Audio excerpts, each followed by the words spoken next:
Hi everyone, this is Amara with my channel Eyes Wide Shut. I'm just going to drop a very short video here, right?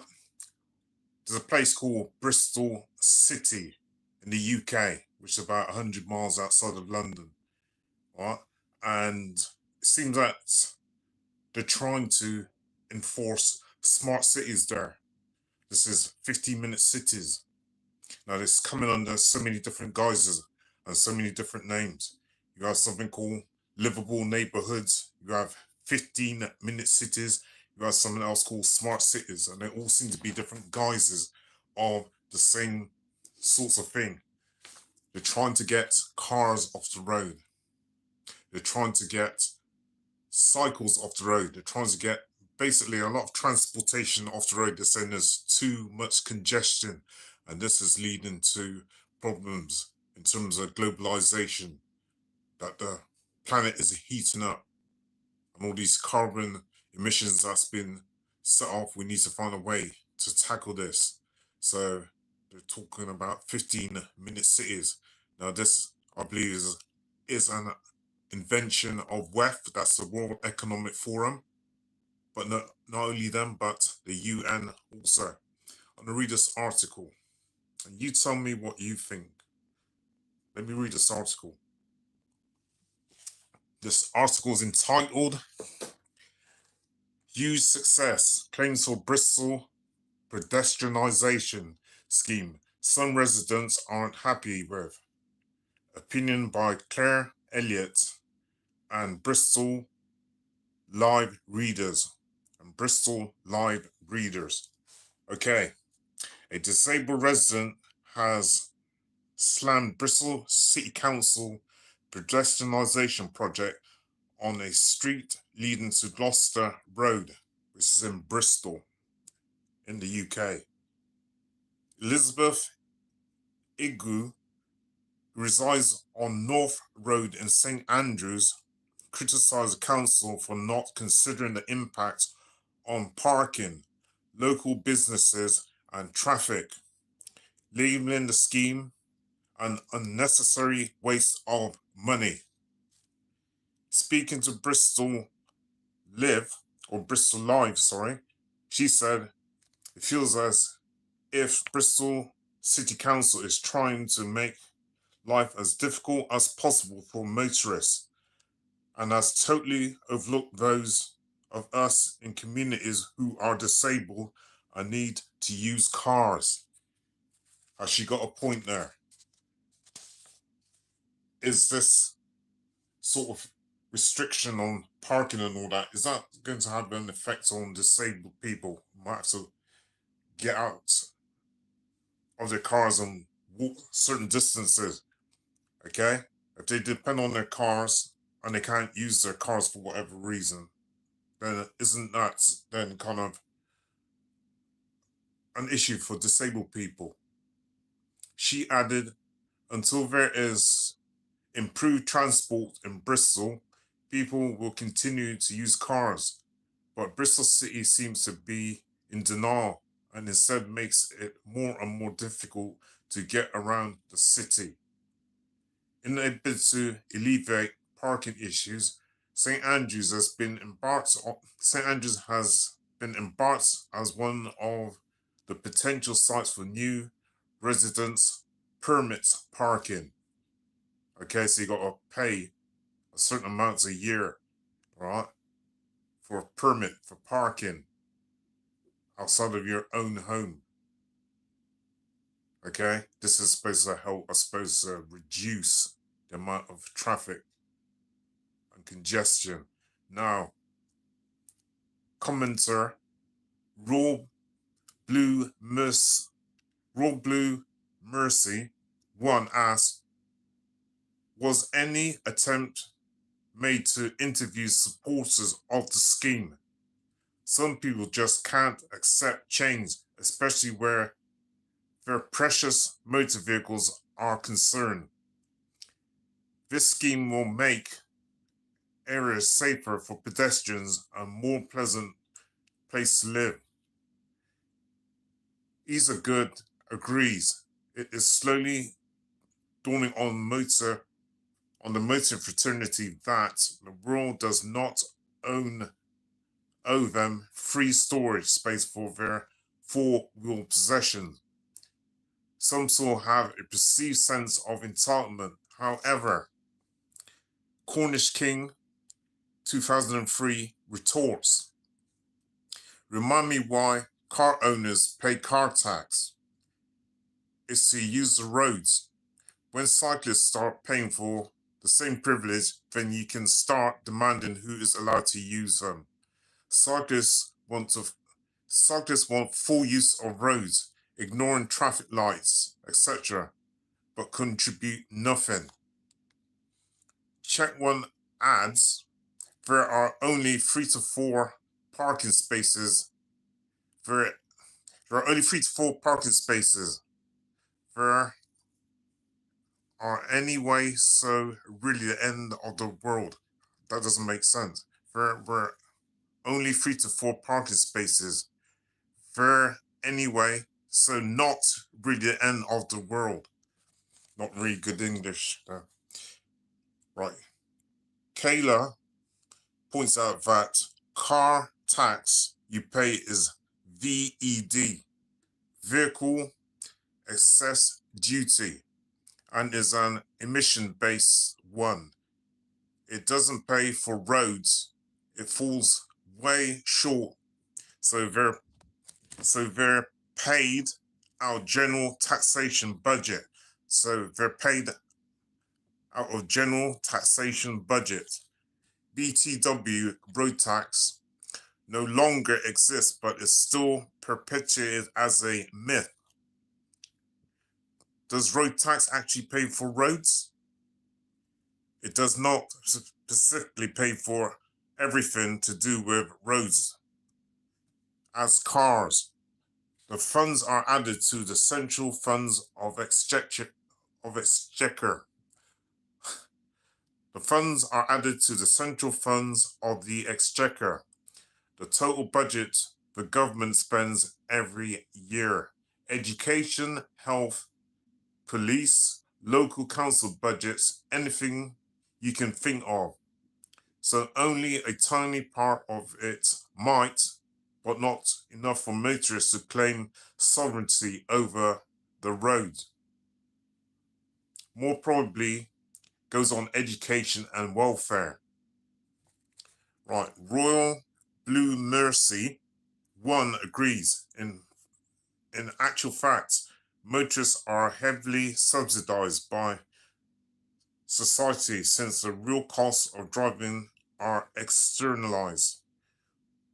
We have 30,000 people per year killed or seriously injured in traffic violence, many requiring long-term care for life-changing injuries. Get a bit tongue-tied here. All right. There are 50,000 deaths per year linked to air pollution, and many thousands more are diseased as direct result of vehicle pollution. Let me read that a bit again. It doesn't make sense. There are 50,000 deaths per year linked to air pollution, and many thousands more are diseased as a direct result of vehicular pollution.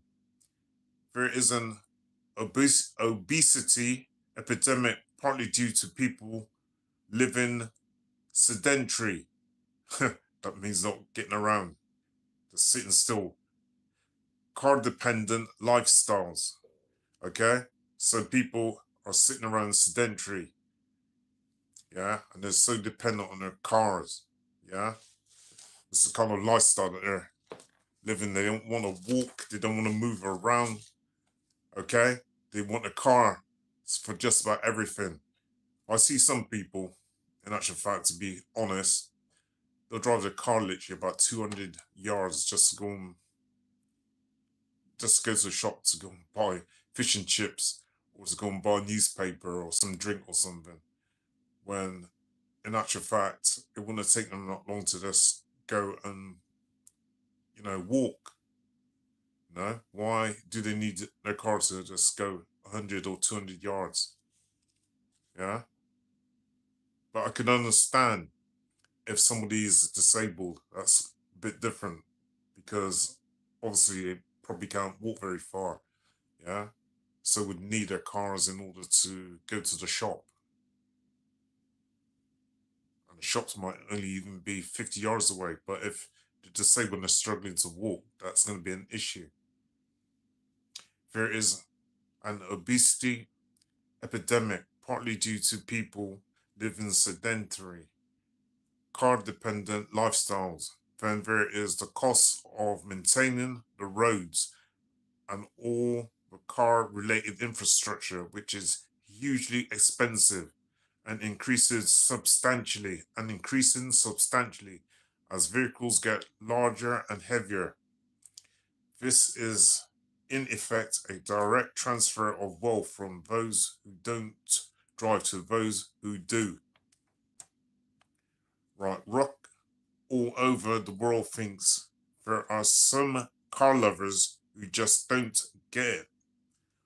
One day they will, and hopefully they'll stop rattling on about it. Ditch the car for journeys in and around Bristol. You are the cause of congestion, pollution, and making the streets unsafe. Sorted. Advisory Service 101 points out we need to look at the bigger picture and consider everyone's needs. Everyone will be affected, good and bad, but overall this will benefit the local community. Headingley 21 believes once built, the pedestrian area will be a huge success for everyone, including businesses. We'll wonder what all the fuss was about. And that's the end of the article. Some parts of the article wasn't very well written. Anyway, listen.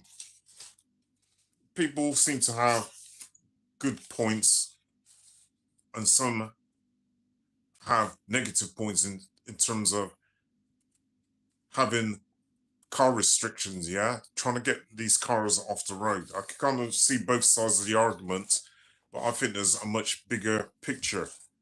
You see, the World Economic Forum, they want people to live in these things called smart cities. So they want to try and get the cars off of the road. All right? They want to try and get the cars off the road. Reduce the amount of traffic that's on the road. They're saying there's too much congestion.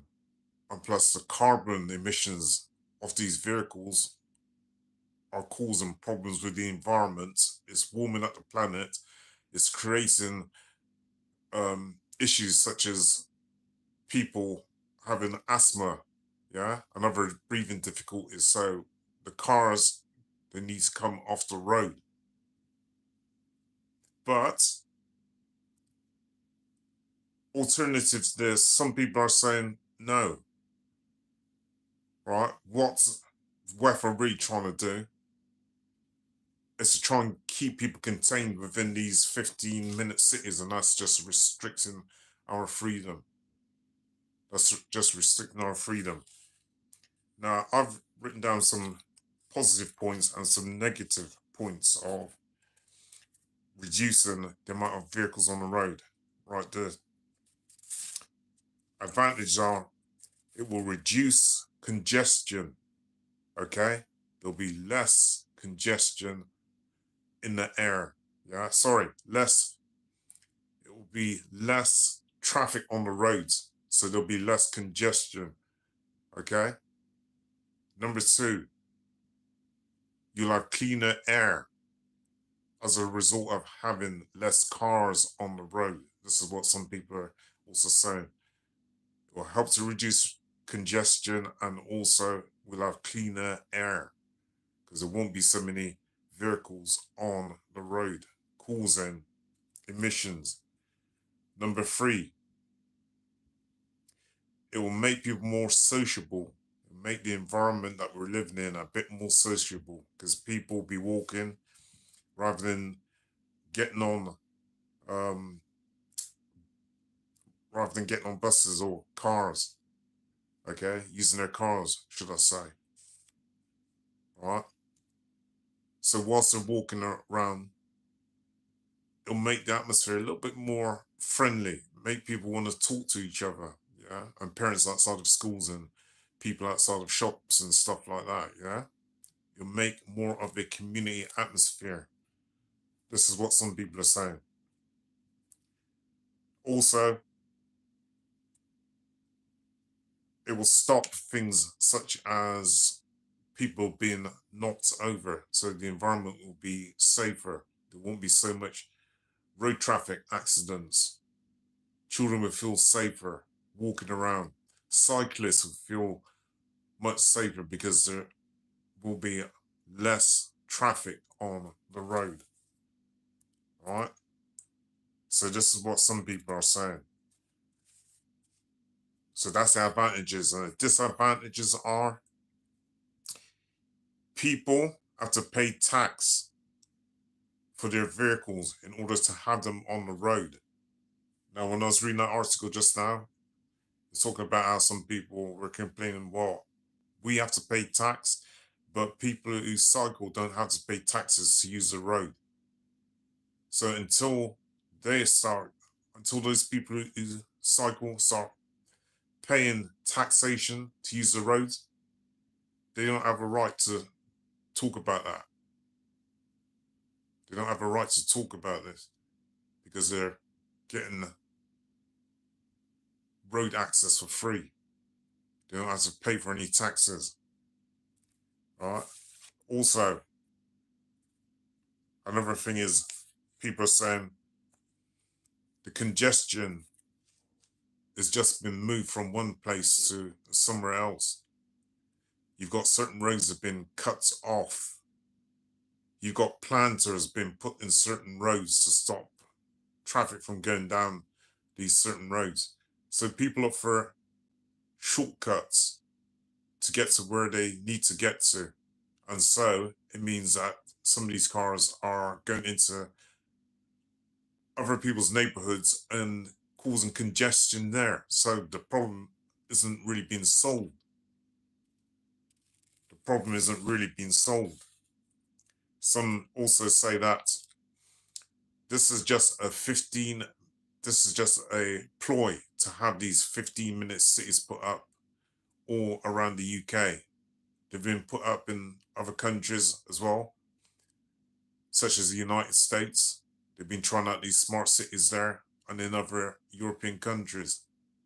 But people are complaining that their movements has been restricted, that they're under surveillance 24/7 and these cameras have been put up everywhere. All right. So it's just another form of control. It's just another form of control by the government trying to reduce and restrict people's movements, where they can go. Another thing, it affects, this is what some people are saying, it affects businesses and shops because people cannot pull up outside of shops or businesses to be able to, say, for example, do their shopping. You find that in Bristol on Gloucester Road, and also, what's the other road? In St. George. I can't remember the name of the road there. Right, the main road in St. George, in the east side of Bristol. There's a lot of places people can't just pull up and get in their cars to say if they want to go to the dentist, or if they want to go to the doctors, or if they want to buy something from a shop, they can't do it. All right, because there's restrictions about where they can park. And then they end up getting a hefty fine. So because the businesses have been affected, they end up having to close down. So yes, there's positive and negative points on both sides. Yeah? Positive and negative arguments on both sides. But me, myself, I think we're trying to move towards the smart city scheme. And Bristol apparently has signed up for this smart city scheme, along with Newcastle, along with London, along with Birmingham and some other major cities. So with these 15-minute cities, you'll have people starting to walk around more on foot. They'll be using,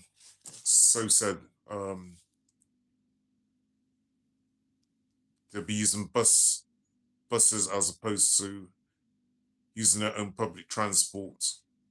They'll be using these e-scooters and things like that. This is the world that they're trying to make us move towards, trying to become more environmentally green, more friendly. But is it really these 15-minute cities, these smart cities, these livable neighborhoods, just another way of controlling our movements and watching where we go and what we're doing all the time? Anyway, this is Out of Amara with another video. And if you like this video, you can also do, please like, comment, subscribe, and share. This is Out of Amara. Thank you.